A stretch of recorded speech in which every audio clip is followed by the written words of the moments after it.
Hello friends, welcome to toppers world.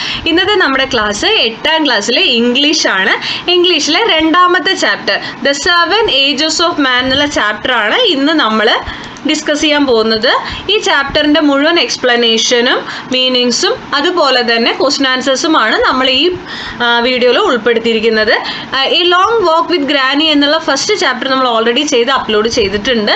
അതിൻ്റെ question ആൻസേഴ്സും എല്ലാം upload ചെയ്തിട്ടുണ്ട്. കാണാത്തവരുണ്ടെങ്കിൽ കാണാം. അപ്പം നമുക്ക് ചാപ്റ്ററിലേക്ക് കടക്കാം. ഇതിൻ്റെ ഓതർ വില്യം ഷേക്സ്പിയർ ആണ്. 7 ഏജസ് ഓഫ് മാൻ, മനുഷ്യൻ്റെ 7 ഏജസ്, 7 കാലഘട്ടങ്ങളാണ് ഇതിൽ കാണിക്കുന്നത്. All the world is A stage and all the men and women merely players. എന്താണ്, ഈ വേൾഡ് മൊത്തം ഒരു സ്റ്റേജ് ആയിട്ടാണ് ഇവിടെ പറയുന്നത്. ഈ ലോകം മൊത്തം ഒരു സ്റ്റേജാണ്. ഇവിടെയുള്ള മെന്നും വിമണും ഒക്കെ അതിലെ പ്ലേയേഴ്സ് ആണ്, അതിലെ ആക്ടേഴ്സ് ആണ്. അപ്പോൾ ലോകത്തിൻ്റെ ഒരു സ്റ്റേജ് ആയിട്ടും ഇവിടെയുള്ള മെൻ വിമൺ, സ്ത്രീകളെയും പുരുഷന്മാരെയും അതിലെ ആക്ടേഴ്സ് ആയിട്ടുമാണ് ചിത്രീകരിക്കുന്നത്. They have their exits and their entrances. നമുക്ക് നമ്മുടേതായിട്ട് വരാനുള്ള വഴികളും തിരിച്ചു പോകാനുള്ള വഴികളും ഉണ്ട്. എക്സിറ്റും ഉണ്ട്, എൻട്രൻസസും ഉണ്ട്. Okay. And one man in his time place many parts. അപ്പോൾ ഒരു മനുഷ്യൻ അദ്ദേഹത്തിൻ്റെ ആ ഒരു ജീവിത കാലഘട്ടത്തിൽ ഒരുപാട് റോളുകൾ അഭിനയിക്കുന്നുണ്ട്, ഒരുപാട് പാർട്ടുകൾ അഭിനയിക്കുന്നുണ്ട് കേട്ടോ. His act been 7 ages. മനുഷ്യൻ്റെ ജീവിതത്തിൽ ആക്ട് 7 ഏജസ് ആയിട്ടാണ് പറയുന്നത്. നമുക്ക് ആദ്യത്തെ നോക്കാം. At first the infant mewling and puking in the nurse's arms. ആദ്യത്തെ സ്റ്റേജ് എന്ന് പറയുന്നത് ഈ ചിത്രം കണ്ടില്ലേ, ഒരു കുഞ്ഞ്, ഒരു ബേബി. ഇൻഫൻറ്റ് എന്ന് പറഞ്ഞാൽ ബേബിയാണ് കേട്ടോ. ആദ്യം ഒരു ബേബി ആയിട്ട് മ്യൂളിങ് ആൻഡ് പ്യൂക്കിംഗ്. എന്താണ് മ്യൂളിംഗ് എന്ന് പറഞ്ഞാൽ? ക്രൈയിങ് ആണ് കേട്ടോ, കരയുന്ന. അതുപോലെ പ്യൂക്കിംഗ് എന്ന് പറഞ്ഞാൽ വൊമിറ്റിംഗ് ആണ്. കുട്ടികളാവുമ്പോൾ എന്താ ചെയ്യുക, കക്കില്ലേ, എന്ത് കൊടുത്താലും കഴിക്കാണ്ട് ചിലപ്പോൾ ഡൈജസ്റ്റ് ആയില്ലെങ്കിൽ പുറത്തേക്ക് തന്നെ തുപ്പും. അങ്ങനെ ചെയ്യുന്നതിന് പ്യൂക്കിംഗ് എന്ന് പറയും. നേഴ്സസിൻ്റെ ആമിൽ കടന്നിട്ട്, അതായത് നേഴ്സിൻ്റെ കയ്യിൽ കടന്നിട്ട്. Okay. Then the whining school boy. അടുത്ത ചിത്രത്തിൽ തന്നിരിക്കുന്നത് എന്താണ്, ഒരു സ്കൂൾ ബോയ് ആണ്. എന്താ വൈനിങ് എന്ന് പറഞ്ഞാൽ? വൈനിങ് പറഞ്ഞാൽ കംപ്ലൈനിങ് ആണ് കേട്ടോ. എപ്പോഴും ഓരോ പരാതികൾ പറയുന്ന ഒരു സ്കൂൾ കുട്ടിയാണ്. വിത്ത് ഈസ് സാച്ചൽ. സാച്ചൽ എന്ന് പറഞ്ഞാൽ ഈ ബാഗ് കേട്ടോ, സ്കൂൾ ബാഗിനെയാണ് സാച്ചൽ എന്ന് പറയുക. And shining morning face creeping like snail unwillingly to school. Shining morning face എന്ന് പറഞ്ഞാൽ രാവിലെ പ്രഭാതത്തിൽ നല്ല തിളങ്ങുന്ന മുഖവുമായിട്ട് ഒരു ഒച്ച എഴയുന്ന പോലെ എങ്ങടാ പോണത്, സ്കൂളിലേക്ക് ഒട്ടും താല്പര്യമില്ലാതെ പോവാണ് കേട്ടോ. അൺവില്ലിംഗ്ലി ടു സ്കൂൾ, സ്കൂളിൽ പോകാൻ താല്പര്യമില്ലാത്ത കുട്ടിയാണ്. ക്രീപ്പിംഗ് ലൈക്ക് സ്നെയിൽ എന്ന് പറഞ്ഞാൽ ഒരു ഒച്ച എഴയുന്നത് പോലെ. Okay. And then the lover. പിന്നെ കാണിച്ചിരിക്കുന്ന ചിത്രത്തിൽ ഒരു ലവറാണ്, ഒരു കാമുകനാണ്. അപ്പോൾ ഈ മൂന്നാമത്തെ സ്റ്റേജിൽ കണ്ടല്ലോ, മാറി ലവറിൻ്റെ സ്റ്റേജിലേക്ക് എത്തി. സൈയിങ് ലൈക്ക് ഫർണസ്. എന്താണ് സൈയിങ് ലൈക്ക് ഫർണസ് എന്ന് പറഞ്ഞാൽ? തീച്ചൂള പോലെ നെടുവീർപ്പിടുക എന്നാണ് കേട്ടോ. ഒരു വിരഹമൊക്കെയാണ് അവിടെ കാണിക്കുന്നത്. സൈയിങ് ലൈക്ക് ഫർണസ് എന്ന് പറഞ്ഞാൽ നെടുവീർപ്പിടുക, തീച്ചൂള പോലെ നെടുവീർപ്പിടുന്നു. വിത്ത് എ വോഫുൾ ബാലഡ്. എന്താ വോഫുൾ ബാലഡ് എന്ന് പറഞ്ഞാൽ? എവിടെ, അതായത് ഇത് സോങ്ങുമായിട്ടാണ് ബാലഡ് നമ്മൾ പറയുക. ഇവിടെ പറയുന്നത് വേദന നിറഞ്ഞൊരു സോങ് ആണ് പറയുന്നത് കേട്ടോ. അപ്പോൾ വിരഹവേദനയാണ് അവിടെ കാണിക്കുന്നത്. With a woeful ballad. Ballad ഇവിടെ ഒരു റൊമാൻറ്റിക് സോങ് ആണ്. Made to his mistress eyebrow. എന്താണ്, തൻ്റെ പ്രിയതമയുടെ ഐബ്രോസിനെ കുറിച്ചിട്ടാണ് ഇവിടെ വർണ്ണിക്കുന്നത് കേട്ടോ. അപ്പോൾ ഇതൊരു ലവറിനെയാണ് കാണിച്ചിരിക്കുന്നത്. അറിയാം, ഏതോ ഒരു ആളെ ആലോചിക്കുന്നുണ്ട്. അപ്പോൾ തൻ്റെ ലവറിനെ ആലോചിച്ചിട്ട് എന്ത് ചെയ്യുന്നുണ്ട്, മിസ്ട്രസിൻ്റെ ഐബ്രോനെ കുറിച്ച് ആലോചിച്ച് അല്ലെങ്കിൽ ഐബ്രോനെ വർണ്ണിച്ച് പറയുന്നുണ്ട്. ഓക്കെ. നെക്സ്റ്റ്, ഇനി അടുത്ത തന്നിരിക്കുന്ന ഒരു സോൾജറാണ്. Then a soldier full of strange oaths and bearded like the pard, jealous in honor, sudden and quick in quarrel, seeking the bubble reputation even in the cannon's mouth. എന്താ പറയണത്? പിന്നെ പറയുന്നത് എന്താ പറയുക, ഒരു സോൾജറിനെ കുറിച്ചാണ്. ആ സോൾജർ എന്ന് പറയുമ്പോൾ അയാൾ ആവശ്യമില്ലാത്ത സ്ട്രേഞ്ച് ആയിട്ടുള്ള ശബ്ദങ്ങളൊക്കെ, വിചിത്രമായിട്ടുള്ള ശബ്ദങ്ങളൊക്കെ എടുത്ത്, പിന്നെ അതുപോലെ ബിയർഡഡ് ലൈക്ക് ദ പാഡ് എന്ന് പറയുന്നത്, പുള്ളിപ്പുലിയെ പോലെ താടിയുള്ള, അതായത് കാണിക്കുന്നത് എന്താ വെച്ചാൽ അയാളുടെ ശൗര്യത്തിന്. ഒരു സോൾജർ എന്ന് പറഞ്ഞാൽ എന്താ, ഒരു പട്ടാളക്കാരൻ എന്ന് പറയുമ്പോൾ എങ്ങനെയാണ്, ഭയങ്കര ശൗര്യമായിട്ട് എല്ലാത്തിനെയും നേരിടാമെന്നുള്ള ഒരു ഇതിൽ നിൽക്കില്ലേ, അങ്ങനെയുള്ള ഒരാളെയാണ് ഇവിടെ കാണിച്ചിരിക്കുന്നത്. ബിയർഡഡ് ലൈക്ക് ദ പാഡ് എന്ന് പറയുമ്പോൾ ഇവിടെ കമ്പയർ ചെയ്യണത് എന്തിനാണ്, ഒരു പുള്ളിപ്പുലിയെ പോലെ താടിയുള്ള എന്നാണ് പറയുന്നത് കേട്ടോ. Jealous in honour, sudden and quick in quarrel. പിന്നെന്താ പറയണത്, അതായത് പെട്ടെന്ന് വഴക്കിന് ചെന്ന് ചാടും. കോറൽ പെട്ടെന്ന് വഴക്കിടും. അതുപോലെ തന്നെ റെപ്യൂട്ടേഷൻ ആഗ്രഹിക്കുന്ന ഒരാളാണ്. എന്താ റെപ്യൂട്ടേഷൻ ആഗ്രഹിക്കുക എന്ന് പറഞ്ഞാൽ? പ്രശസ്തി. അതായത് വളരെ സീക്കിംഗ് ദ ബബിൾ റെപ്യൂട്ടേഷൻ ആണ്, കുമിളയാവുന്ന പ്രശസ്തി നേടുന്ന ആളാണ്, കുമിളയാവുന്ന പ്രശസ്തിയാണ് അവിടെ നേടുന്നത്. യശസ് തേടിയിട്ട് പീരങ്കിയുടെ വായിൽ ചെന്ന് നിൽക്കാനും ഇവർ തയ്യാറാണ്. അതാണ് അതിൻ്റെ അർത്ഥം കേട്ടോ. അതായത് jealous in honour, sudden and quick in quarrel, seeking the bubble reputation even in the cannon's mouth. അത്രയും ധൈര്യത്തോട് കൂടിയിട്ട് വളരെ നിസ്സാരമായിട്ടുള്ള റെപ്യൂട്ടേഷനാണ്, കുമിളയാകുന്ന പ്രശസ്തി തേടുന്ന ആളാണ്.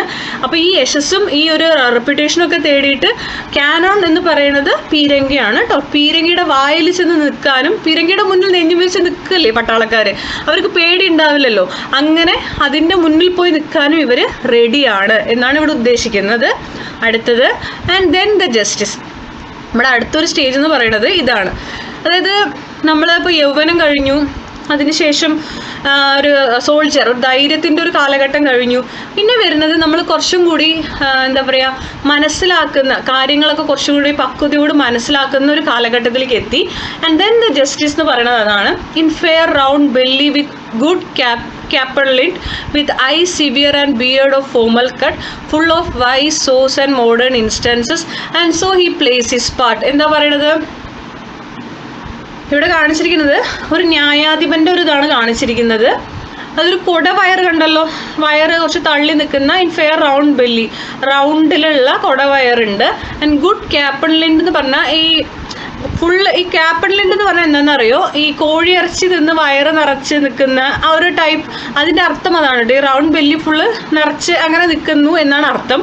With I severe and beard of formal cut, എന്താണ് വളരെ കറക്റ്റായിട്ട് സംസാരിക്കുന്ന, വയസ്സായിട്ട് തീക്ഷ്ണമായ കണ്ണുകളുള്ള, പിന്നെ അതുപോലെ വെട്ടി ഒതുക്കിയ താടി, കറക്റ്റായിട്ട് താടിയൊക്കെ വെട്ടി ഒതുക്കി, വളരെ വയസ്സായിട്ട്, full of wise saws and modern instances, വളരെ വയസ്സായി ആലോചിച്ച് മാത്രം മെച്യൂറായി സംസാരിക്കുന്ന ഒരാളാണ്. Okay, and so he plays his part, അയാളുടെ ഭാഗം അഭിനയിക്കുന്നു. ഓക്കെ, അതാണ് ഇതിൽ പറയുന്നത്. മനസ്സിലായി എന്ന് വിചാരിക്കുന്നു. കുറച്ച് ഇന്നർ മീനിങ്ങുകൾ ഇതിനകത്ത് വരുന്നുണ്ട്, നന്നായിട്ട് ശ്രദ്ധിച്ച് മനസ്സിലാക്കുക കേട്ടോ. അടുത്തത് The sixth age shifts into the lean and slippered pantaloon. അടുത്തത് ആറാമത്തെ ഏജിൽ പറയുന്നത് എങ്ങനെയാണ് into the lean and slippered pantaloon. ഇവിടെ എന്ന് പറയുന്നത്, ഇവിടെ ഒരു മാനിനെ കാണിച്ചിട്ടുണ്ട്, ഒരു ഓൾഡ് ബഫൂൺ പോലെയുള്ള, whose lean and wearing slippers. കണ്ടല്ലോ, വളരെ മെലിഞ്ഞിട്ടുള്ള സ്ലിപ്പറൊക്കെ ഇട്ടിട്ടുള്ള ഒരാളാണ്. With spectacles on nose and pouch on side. കണ്ടല്ലോ, മൂക്കിൽ കണ്ണിൽ എന്ത് വെച്ചിട്ടുണ്ട്? സ്പെക്ടാക്കിൾസ്, കണ്ണട വെച്ചിട്ടുണ്ട്. And pouch on side. Pouch എന്ന് പറഞ്ഞാൽ രണ്ട് മീനിങ് വരും ഇവിടെ. ഈ നമ്മുടെ താടിയിൽ ഇങ്ങനെ കവിളിൽ തൂങ്ങി കിടക്കണ ആ സ്കിന്ന് കണ്ടില്ലേ, അതിനെയും പൗച്ച് എന്ന് പറയും. പിന്നെ ഇദ്ദേഹം പോക്കറ്റിൽ കൈയിട്ടുണ്ട്, അയാളുടെ അപ്പുറത്തെ കയ്യിലൊരു പേഴ്സ് കണ്ടോ, ഒരു സൈഡിൽ കയ്യിൽ പൗച്ചുണ്ട്. അപ്പോൾ ഒരു കയ്യിൽ പൗച്ചുണ്ട്, കയ്യിൽ പൗച്ചുണ്ട്. His youthful hose well saved a world too wide for his strong shank and his big manly voice turning again toward childish treble pipes and whistles in his sound. എന്താ പറയുന്നത്? അദ്ദേഹവും പതുക്കെ എന്ത് സംഭവിക്കുകയാണ്? ചേഞ്ച് ആവുകയാണ് അല്ലേ? അദ്ദേഹത്തിൻ്റെ സൗണ്ട് മാറുന്നു, അതുപോലെ തന്നെ മൊത്തം നല്ല പൗരുഷമുള്ള സൗണ്ടാണ്, അതങ്ങനെ ചേഞ്ച് ആവുകയാണ്. Turning again toward childish treble. പതുക്കെ പതുക്കെ കണ്ടോ, കൂഞ്ഞു, ഇങ്ങനെ ഒരു ലീനായിട്ട് മാറുന്നത് കണ്ടില്ലേ? പതുക്കെ എങ്ങോട്ട് പോവുകയാണ്? വീണ്ടും ആ ഒരു childish treble pipes and whistles in his sound. വീണ്ടും ആ ഒരു കുട്ടികളെ പോലെ ആകുന്നതിൻ്റെ സൗണ്ടെല്ലാം വീക്കാവുന്നു. അങ്ങനെ ഒരു കാലഘട്ടത്തിലേക്ക് വീണ്ടും പതുക്കെ വഴുതി വീഴുന്ന ഒരു സ്റ്റേജാണ് ഇവിടെ കാണിച്ചിരിക്കുന്നത്. ഓക്കെ, നെക്സ്റ്റ് പറയുന്നത് 7th സ്റ്റേജാണ്, ലാസ്റ്റ് സീൻ ഓഫ് ഓൾ. എല്ലാ മനുഷ്യരുടെയും അവസാന കാലഘട്ടമാണ് കാണിച്ചിരിക്കുന്നത്. That ends this strange eventful history. നമ്മുടെ ചരിത്രവും മനുഷ്യൻ്റെ ചരിത്രവും എല്ലാം അവസാനിക്കുന്നത് ഈ ഒരു കാലഘട്ടത്തിൽ എത്തുമ്പോഴാണ്. ഈ സെക്കൻഡ് ചൈൽഡിഷ്നെസ് ആൻഡ് മിയർ ഒബ്ലിവിയൺ, അതായത് രണ്ടാം കുട്ടിക്കാലം എന്നറിയപ്പെടുന്നത് നമ്മുടെ ഏറ്റവും വയസ്സായ കാലഘട്ടമാണ്. ഓൾഡ് ഏജ് ആണ് കേട്ടോ, മറവി, മിയർ ഒബ്ലിവിയൻ, നല്ല മറവി നമ്മളെ ബാധിക്കുന്നു. Sans teeth, sans eye, sans taste, sans everything. Sans പറഞ്ഞാൽ വിത്തൗട്ട് ആണ്, പല്ലുകൾ നഷ്ടപ്പെടും, കാഴ്ച നഷ്ടപ്പെടുന്നു. സാൻസ് ടേസ്റ്റ്, നമ്മുടെ രുചികൾ നഷ്ടപ്പെടുന്നു, നമ്മുടെ എല്ലാം നമുക്ക് ഫിസിക്കലി നമ്മൾ കംപ്ലീറ്റ് ആയിട്ട് ഇല്ലാതെ ആവുകയാണ് അല്ലേ? സാൻസ് എവറിത്തിങ്, എല്ലാം നമുക്ക് നഷ്ടപ്പെടുകയാണ്. അവസാനം മരണത്തിലേക്ക് പോകുന്നൊരു കാലഘട്ടമാണ് അവസാനം കാണിച്ചിരിക്കുന്നത്. അപ്പോൾ ഇത്രയാണ് നമ്മുടെ ഈ ചാപ്റ്റർ explanation വരുന്നത്. The Seven Ages of Man is an extract from William Shakespeare's well-known play As You Like It. അപ്പോൾ ഇതെന്ന് വെച്ച് കഴിഞ്ഞാൽ As You Like It എന്ന് പറഞ്ഞ വില്യം ഷേക്സ്പിയറിൻ്റെ ഒരു ഡ്രാമയുണ്ട്, അതിൽ നിന്ന് എടുത്ത ഒരു ഭാഗം മാത്രമാണ് നമുക്ക് തന്നിരിക്കുന്ന ഈ ചാപ്റ്റർ. ഓക്കെ, അപ്പോൾ അദ്ദേഹം വളരെ ഭംഗിയായിട്ട് മനുഷ്യൻ്റെ 7 കാലഘട്ടങ്ങളെ വിവരിച്ചിട്ടുണ്ട്. നിങ്ങൾക്ക് മനസ്സിലായിട്ടുണ്ടാവും എന്ന് വിചാരിക്കുന്നു. ഈ വേൾഡ് എന്ന് പറയുന്നത് ഒരു സ്റ്റേജാണ്. ഓൾ ആർ ആക്ടേഴ്സ്, നമ്മളെല്ലാവരും അതിൽ അഭിനേതാക്കളാണ്. A man has to play 7 roles in his life. ഒരു മനുഷ്യൻ 7 റോളുകൾ അഭിനയിക്കുന്നുണ്ട് അവൻ്റെ ജീവിത കാലഘട്ടത്തിൽ. ആദ്യം എന്തായിട്ടാണ്? ഒരു ഇൻഫൻ്റ് ആയിട്ട്, ഒരു ബേബി ആയിട്ട്, പിന്നെ ഒരു സ്കൂൾ ബോയ് ആയിട്ട്, പിന്നെ ഒരു ലവറായിട്ട്, പിന്നെ ഒരു സോൾജർ ആയിട്ട്, പിന്നെ ജസ്റ്റിസ്, പിന്നെ പാന്തലൂൺ, പിന്നെ എക്സ്ട്രീം ഓൾഡ് ഏജ്. ഇങ്ങനെ 7 സ്റ്റേജസിലൂടെ മനുഷ്യൻ കടന്നു പോയി അവസാനം മരണപ്പെടുകയാണ് അല്ലേ. കൂട്ടുകാർക്ക് ഇത് മനസ്സിലായി എന്ന് വിചാരിക്കുന്നു. ഇനി നമുക്കിതിലെ ക്വസ്റ്റ്യൻ ആൻസേഴ്സ് നോക്കാം.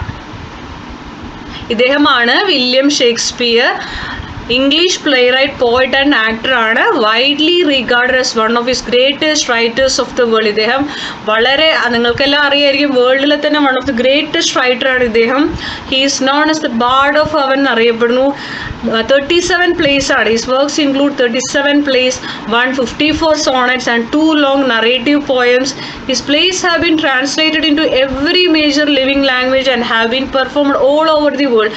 അദ്ദേഹത്തിൻ്റെ നാടകങ്ങൾ, അദ്ദേഹത്തിൻ്റെ ഡ്രാമ ഒരുപാട് ലാംഗ്വേജസിലേക്ക് ട്രാൻസ്ലേറ്റ് ചെയ്യപ്പെട്ടിട്ടുണ്ട്. ഓൾ ഓവർ ദി വേൾഡിൽ എല്ലാവരും പെർഫോം ചെയ്യുന്നുണ്ട്. The characters of Shakespeare have stood the test of time. അദ്ദേഹത്തിൻ്റെ ക്യാരക്ടേഴ്സ് എന്ന് പറയുന്നത് എല്ലാവരുടെ മനസ്സിലും തങ്ങി നിൽക്കുന്ന, അത് മരണമില്ലാതെ തങ്ങി നിൽക്കുന്ന ക്യാരക്ടേഴ്സാണ് ഷേക്സ്പിയറിൻ്റെ ഓരോ കഥാപാത്രങ്ങളും. അത്രയാണ് അദ്ദേഹത്തിനെ കുറിച്ച് മനസ്സിലാക്കേണ്ടത്. അടുത്തത് നമുക്ക് ആദ്യത്തെ ചോദ്യത്തിലേക്ക് കടക്കാം. How is infancy the first stage of life described? What are the actions associated with it? Okay, നമുക്ക് നോക്കാം അതിൻ്റെ answer. Mewling and puking in the nurse's arms, and then the whining schoolboy with his satchel and shining morning face, creeping like snail, unwilling to school. അറിയാലോ, crime ചെയ്യുന്ന, മ്യൂളിങ് and പ്യൂക്കിങ് പറഞ്ഞാൽ കരഞ്ഞ് ഛർദ്ദിക്കുക അല്ലെങ്കിൽ കക്കുന്ന കുട്ടി, നേഴ്സിൻ്റെ കയ്യിലിരിക്കുന്ന കുട്ടി. പിന്നീട് കാണിച്ചിരിക്കുന്നത് വൈനിങ് സ്കൂൾ ബോയ്, എപ്പോഴും കംപ്ലൈൻറ്റ് പറയുന്ന ഒരു സ്കൂൾ കുട്ടി. അവൻ്റെ ബാഗുണ്ട്, സ്കൂൾ ബാഗുണ്ട് കയ്യിൽ. ഷൈനിങ് മോർണിംഗ് ഫേസ് ആണ്, രാവിലെ തിളങ്ങുന്ന മുഖവുമായിട്ട് ഒരു ഒച്ച എഴയുന്ന പോലെ എഴഞ്ഞ് എവിടേക്ക് പോകുന്നു? അൺവില്ലിംഗ്ലി ടു സ്കൂൾ, ഒട്ടും താല്പര്യമില്ലാതെ സ്കൂളിലേക്ക് പോകുന്നു. ഇതാണ് ആ ഇൻഫൻസി ദെൻ ഫസ്റ്റ് സ്റ്റേജ് കാണിക്കുന്നത്. Next question. With age mentioned in the extract, do you identify now? Why? Answer. And then the lover shining like furnace with a woeful ballad. ഇതാണ് ഇതിൻ്റെ answer. Third question. What are the qualities attributed to the soldier? What does he seek? അടുത്ത സോൾജറുമായി relate ചെയ്ത question ആണ്. എന്തൊക്കെയാണ് qualities നോക്കാം. Then a soldier full of strange oath and bearded like the pard, jealous in honor, sudden and quick in quarrel. പിന്നെ കാണിക്കുന്ന soldier എങ്ങനെയാണ്? വിചിത്രമായ ഓത്ത്, അതേപോലെ ശബ്ദങ്ങൾ ചെയ്ത്, പുള്ളിപ്പുലിയെ പോലെ താടിയുള്ള അല്ലെ, jealous in honour, sudden and quick in quarrel, അതായത് റെപ്യൂട്ടേഷന് വേണ്ടിയിട്ട് നിൽക്കുന്ന ഒരാളാണ്, പെട്ടെന്ന് വഴക്കിടുന്ന ഒരാളാണ്, അങ്ങനെ. Next. How does the writer describe the 6th age of life? How does this age contrast with the earlier stages? 6th ഏജിനെ കുറിച്ചാണ് ചോദ്യം. The 6th age shifts into the lean and slippered pantaloon. ആ പാന്തലൂണിൻ്റെ ആണ് നമ്മൾ 6th age കാണിക്കുന്നത്. അപ്പോൾ ഇത്രയാണ് നമ്മുടെ ഈ ചാപ്റ്റർ. ഇനി ഇതിൽ ആക്ടിവിറ്റീസ് ഉണ്ട്, നമ്മൾ അടുത്ത ക്ലാസ്സിൽ ചെയ്യുന്നതായിരിക്കും. ക്ലാസ്സുകൾ ഇഷ്ടപ്പെടുന്നുണ്ടെങ്കിൽ ലൈക്ക് ചെയ്യുക, ഷെയർ ചെയ്യുക, സബ്സ്ക്രൈബ് ചെയ്യുക. Thank you for watching.